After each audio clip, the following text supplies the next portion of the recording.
just stepping onto the old porch of that house with my boot. I felt the cold sting of contradiction pierce my chest.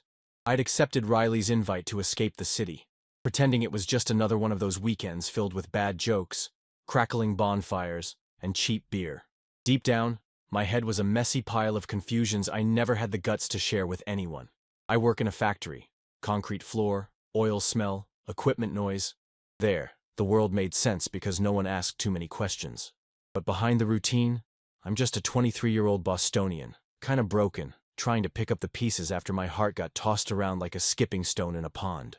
Subscribe to the channel and leave a like for more stories like this. Ever since I was a kid, I always liked observing everything around me, keeping things to myself. I guess that's why, even now, people don't really see what's going on inside. Like I'm transparent.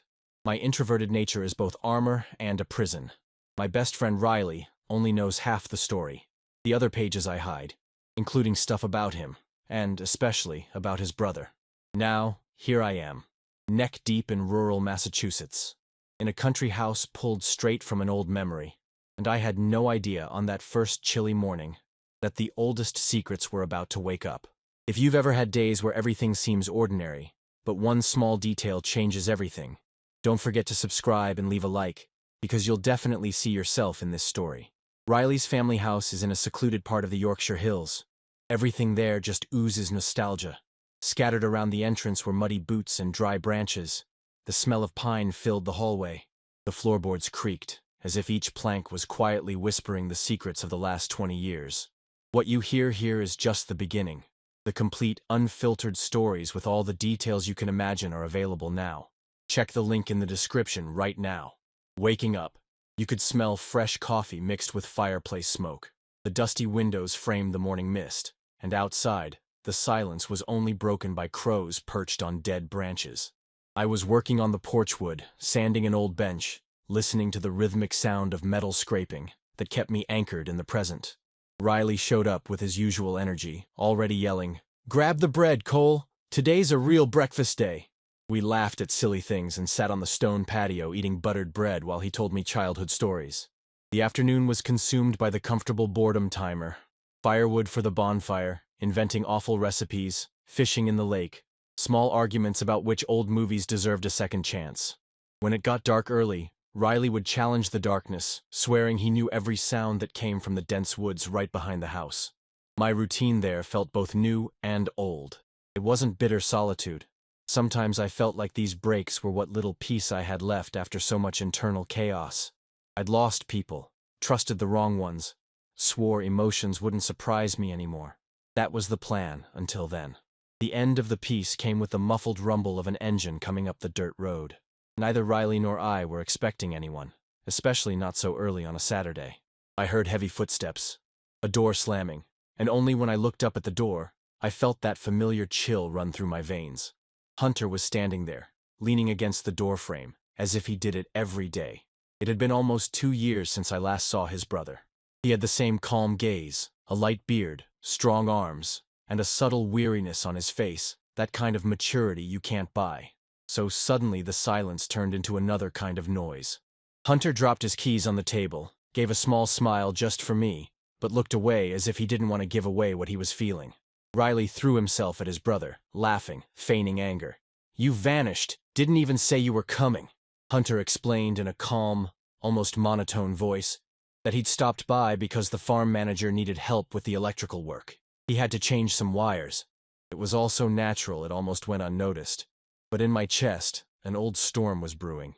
I knew, even if I didn't want to, that my mind had never really forgotten his way. Our first conversation was just a, "Hey Cole," followed by my "Hunter, long time no see," and a quick handshake, a second longer of contact than usually happens between two old acquaintances.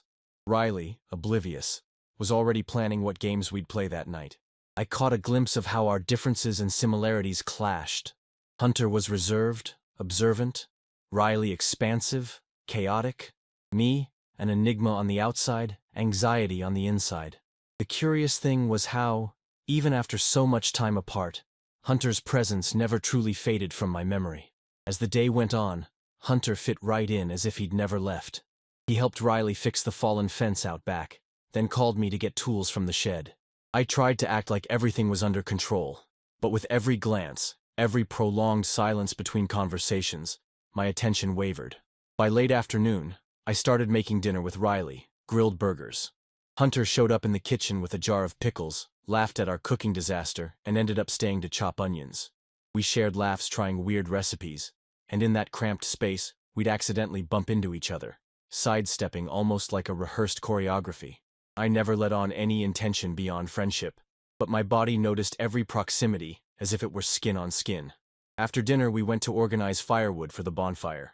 Hunter insisted on carrying the heavier pieces, and I pretended to keep him company, just to not be left out. Riley was already yelling from across the yard. We stood there, Hunter and I, chatting for a few minutes. We talked about his work as an electrician, the differences from city life, tried to guess constellations. In the simplicity of these tasks, I noticed how his presence was calming me, and, at the same time, making the air denser by the minute. Riley, in his role as an unconscious facilitator, wove jokes and memories, but sometimes he'd wander off to grab a drink, and for a few seconds I realized how his absence forced us to face the silence together. A discreet complicity, without promises or questions. Something was growing there, slowly and without a name. Despite the light atmosphere, old doubts started knocking. I looked at Hunter, and deep down felt afraid of what might happen. I didn't know if what I felt was just a projection of someone clinging to what they can't have, or if he too actually harbored something for me. What if I was just feeding an illusion? Worse, if Riley noticed anything, the damage would be irreparable. How far was it worth risking years of friendship for feelings that never dared to step out of line? The weight of doubt left me silent for hours. Every action calculated, every word thought twice before being spoken. That afternoon, the clouds hung heavy in the sky and the cold threatened a sudden change in weather. As we organized tools in the shed, Hunter let slip that he was there more because he needed a break than out of obligation. He mentioned, without much detail, recurring work mishaps and old friction with his dad. "Sometimes I find it easier to fix wires than people," he said, looking at the ground. I felt a knot in my throat, the urge to admit I knew exactly what it was like to prefer silence over confrontation. But I wasn't able to open my heart so quickly. The day ended with Riley chasing phone signal, worried about a call from the store he managed in the city. He complained loudly, cursed the lack of Wi-Fi, but didn't realize that, deep down, his temporary absence was starting to create a new space between me and Hunter. The territory of secrets, where fear and desire blurred, was officially open. And it was clear there, as night swallowed the hills, that I wouldn't be able to pretend for long, not even to myself. Night slowly arrived, as if time had decided to move in slow motion just to heighten the annoying tension between Hunter and me. Riley, after much complaining about the cell signal, got an important call that changed everything. The store manager said there was a serious stock problem, and he needed to go back to the city that same night. He tried to minimize the stress, but I read in his eyes the rush and the guilt of abandoning us in the middle of nowhere. 2 hours later, he almost flew out in his car, and the house filled with silence, the kind that doesn't calm you down. It just makes every tiny noise heavier. I stayed on the porch, watching the darkness spread across the fields, when I heard Hunter messing with the fireplace. The house's electricity decided to die along with the rest of the city lights. The darkness was instant, only broken by the orange glow of the flames. He appeared at the door with a box of candles in his hand, with a half smile, the kind you only improvise on rule-free nights. I decided to go in and sit next to him on the rug. The fire's heat was the only thing warming the room, and suddenly, it felt like everything in there became narrower. Hunter lit 2 big candles and put a bottle of bourbon between us, tossing the lighter away with a silent confirmation that there was nothing left to do but sit there, waiting for the light to come back. He stretched slowly, leaning his back against the couch, and looked at me as if he wanted to see beyond my face. "It was good you came," he said, in a low voice, almost a whisper. I nodded, feeling the words stick in my throat. The smell of bourbon mixed with smoke gave an almost unreal tone to that moment, like a memory that hasn't happened yet, but feels ancient. Hunter offered me a glass, and we accepted the silence. Sometimes he'd break the routine with simple but deep questions. "Are you happy with your life?" It caught me by surprise, because it wasn't just curiosity. There was sincerity in the way he listened to me. I spoke vaguely about work, city, loneliness. He listened to everything, attentively. I returned the same question, and I noticed the detail. Hunter was good with silence, but bad at admitting tiredness. "Being an adult is a collection of scars," he laughed. trying to lighten the mood, but I saw in the curve of his smile that shadow of longing that always lived in him. What was once just a suggestion turned into tension when he let his hand rest next to me. He didn't touch, just stayed close. I felt my skin heating up for no reason. It wasn't just the drink, it wasn't just the fire, it was him, and what we had been ignoring for years. When I went to adjust the pillow, his hand found mine, slowly, just our fingers entwined for brief seconds. It was light, but enough to raise old doubts and new certainties. The way he looked into my eyes said more than any phrase. "Trust me, Cole," he asked, softly, but it sounded like a gentle command, one impossible to refuse. My heart was beating wildly, racing, wanting to burst out of my chest. For moments, everything around us disappeared.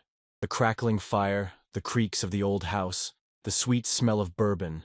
There was only that minimal distance between my breath and his, waiting for a signal to cross.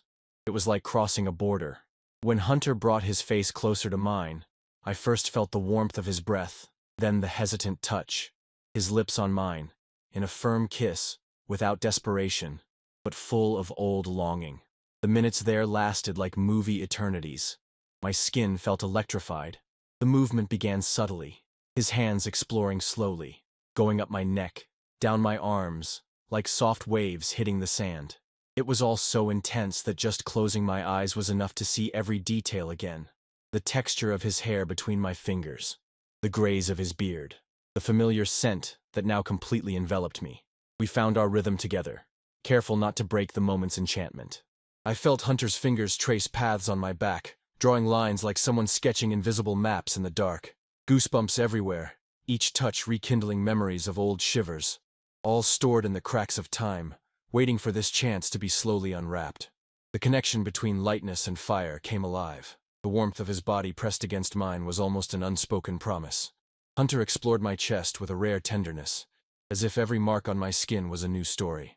His kisses migrated from my face to the curve of my neck, igniting every nerve as if a gentle lightning bolt had passed through. His fingers entwined with mine, suddenly, as if silently saying, "I'm here." I felt the strong, secure embrace, as if he wanted to protect me from the outside world. Nuances of desire, affection, and an absurd relief at finally living what had always been just dormant desire. The sound of breathing mingled with the crackling wood, the bourbon forgotten on the edge of the couch, the candles flickering and casting soft shadows on the walls, our clothes slowly yielding, in an almost sacred ritual, but without haste. It was like discovering the warmth of summer after a long winter. Hunter looked into my eyes with every movement, always attentive to any sign. His touch held respect, but also hunger, and I found myself willing to give everything, like someone entrusting an old secret to hands that knew how to decipher it. Our legs slowly tangled and our bodies adjusted, seeking a perfect fit. Our muffled sighs painted the end of fear, washed away shame, fueled desires never confessed before that night. The minutes there seemed to defy the clock. Everything was built just right. The way he pulled me close, chest to chest, walling off the outside world, made me realize how freedom can be found in small spaces, in honest gestures. The phrase, "open your chest," never made so much sense, because Hunter, in that embrace, in that warmth, in that touch, managed to transform my old armor into a living, pulsing whole body. The climax of the encounter was a gentle whirlwind. Bodies together, hearts stumbling, everything else forgotten. It was as if the house, the hills, the night itself breathed along, blessing that silent, truthful surrender. After all of it, we just lay there, the silence filled with a newfound calm. Hunter stayed beside me, his hand resting on my shoulder, mending wounds I didn't even know had names. There was no rush, just us, our bodies, warming each other as the fire slowly died down and the candles diminished, one by one. It wasn't anxiety anymore, or apprehension. I felt like all the years of expectations and doubts had shrunk. Hunter looked at me with those serious eyes and a quiet confidence. "We always knew, didn't we?" I laughed, resting my head on his chest, listening to his strong heartbeat, as if that was answer enough. The world seemed bigger and smaller at the same time. There was peace in sharing the space with him, without shame, without guilt. I noticed small gestures, like how he covered me afterwards, casually adjusting my hair. It was a kind of intimacy you can't fake. No words could explain it, but something had shifted. It wasn't just a night of desire. What was born there was a silent agreement of trust and renewal. Everything hurt less. The world seemed less hostile. For the first time in a long time, I didn't want to run from the next morning. I thought about how many times I had rehearsed all this in my head, imagining possible feelings, biting back the frustration of the unspoken. But now, there was no emptiness, just the potent sensation of belonging to someone, of being read without a caption, accepted without needing to apologize for my own crooked way of being. The impact of that moment was in every detail. Hunter lighter, me more whole, a complicity without guilt, without the fears from before. The fear of losing Riley's friendship remained in a corner, but it no longer guided me. Now, the desire was different, to live without hiding, without diminishing myself, without fear. We stayed like that, in silence, until we fell asleep. In the darkness of the unlit house, I felt that my story couldn't go back into secrecy anymore. I could only think that no matter how long it took, nothing would make me give up on that. The touch, the affection, the living truth of skin, of gaze, of trust. And just like that, on a random Saturday, everything in me changed temperature. The next day dawned sunny, as if the previous night hadn't broken the classic rhythm of the house and routine. The light gently filled the room, not quite piercing the edges of the mattress thrown in front of the fireplace. Hunter stirred first, slowly uncurling, as if afraid of scaring away the new, good silence that had settled between us. We exchanged shy smiles, and I felt in my chest the kind of peace that only someone who has spent years running away truly feels. It was different waking up next to him, without needing to hide, without needing to measure our actions. For the first time in a long time, I allowed myself not to rush out of bed, not to put on my armor, just to stay there, wrapped in his warmth and the moment. We stayed like that for a while, drifting between the haze of sleep and the silent joy of having done what once seemed unattainable. Hours passed without a sound, just a few comments about breakfast and the smell of firewood clinging to both our clothes. The intimacy was reflected in small gestures. Hunter grabbing my cup before I even thought to move, adjusting the strap of my shirt that had fallen off my shoulder, sitting close even with so much free couch space in the room. But every minute there was also tinged with an inevitable restlessness. Routine called us back, and Riley's absence, who messaged that he'd only be back at the end of the day, hung in the air like a gentle shadow, holding our secret just for us. It wasn't fear of him suddenly arriving, but the awareness that this, sooner or later, would need to be lived in the light of the real world. After breakfast, I helped Hunter clean up the few traces of our night. The makeshift sheets, the burnt-down candles, the forgotten glass in the corner of the fireplace.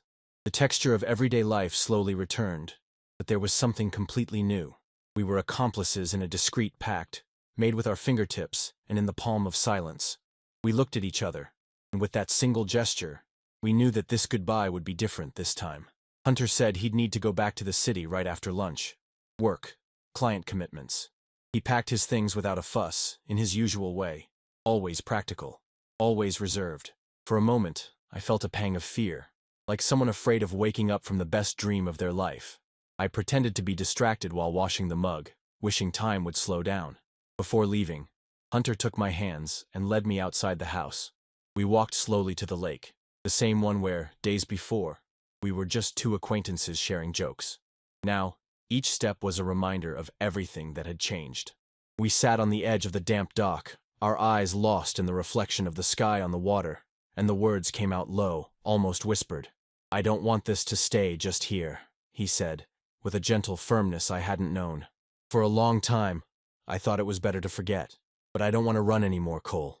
I felt a good weight in my chest. Me neither. I just don't know yet what the path will be, you know? How to tell Riley, how to explain. Sometimes it feels like we have to split ourselves in half to fit into what people expect. Hunter smiled slightly and squeezed my hand. I guess it doesn't matter how long it takes. I won't disappear. Not this time. Time seemed to stop there. The wind blew dry leaves into the lake, and the water stirred gently. It forced a peaceful goodbye atmosphere, even with words unspoken.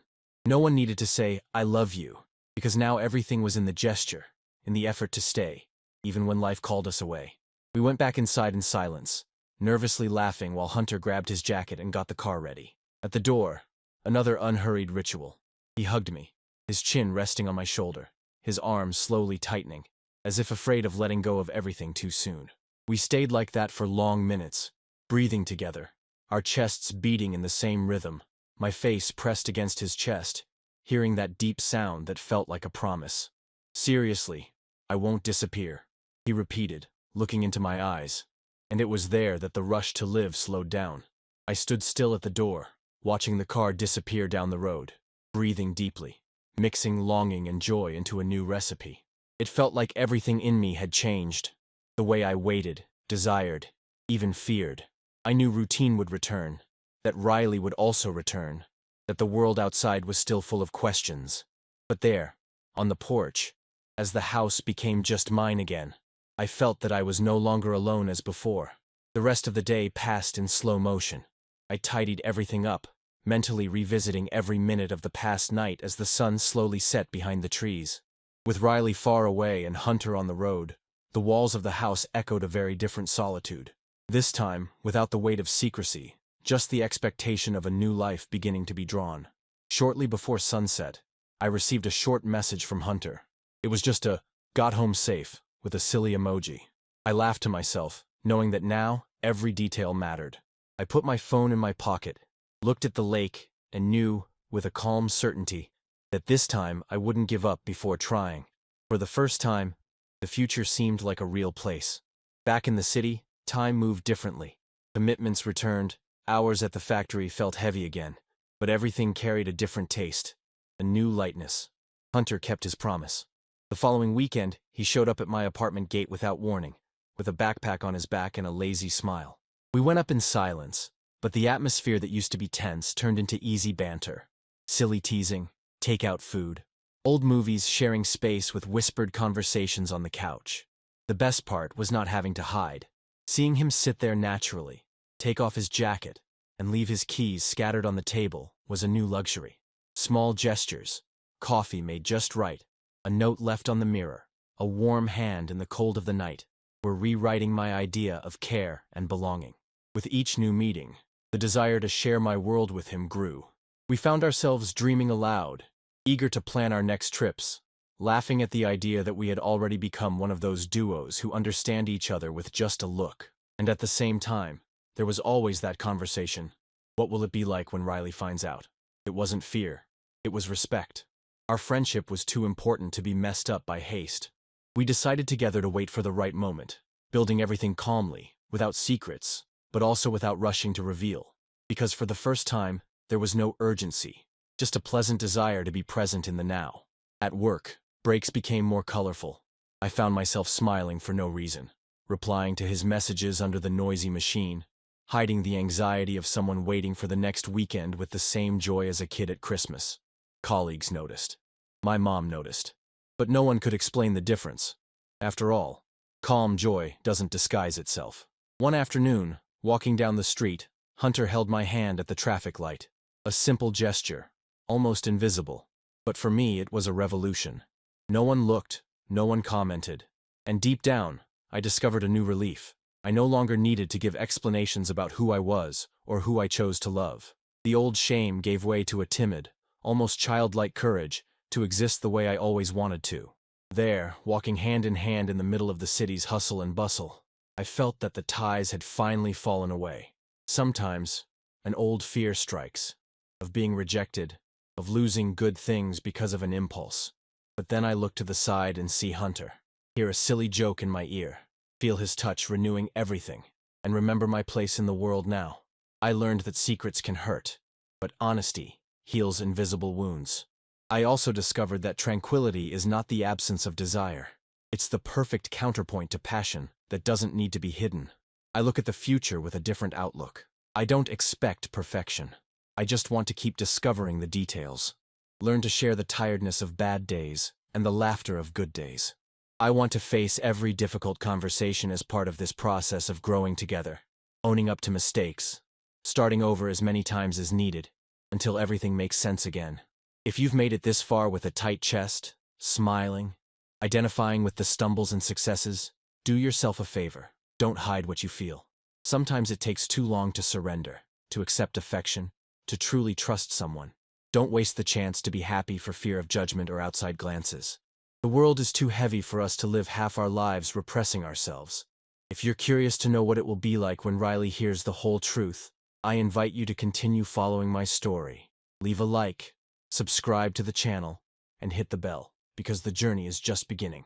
There will be doubts, laughter, maybe some tears, but you can be sure there will be truth and love in the simplest and most beautiful way I can live it. What you hear here is just the beginning. The complete, unfiltered stories with all the details you can imagine are available now. Check the link in the description right now. And today, when I look at myself in the mirror before leaving, I grab my phone and see Hunter's message. Just a "good morning, miss you." And I realize that every risk, every fear overcome, was worth it to be exactly where I am. Free, light, whole. Until the next episode.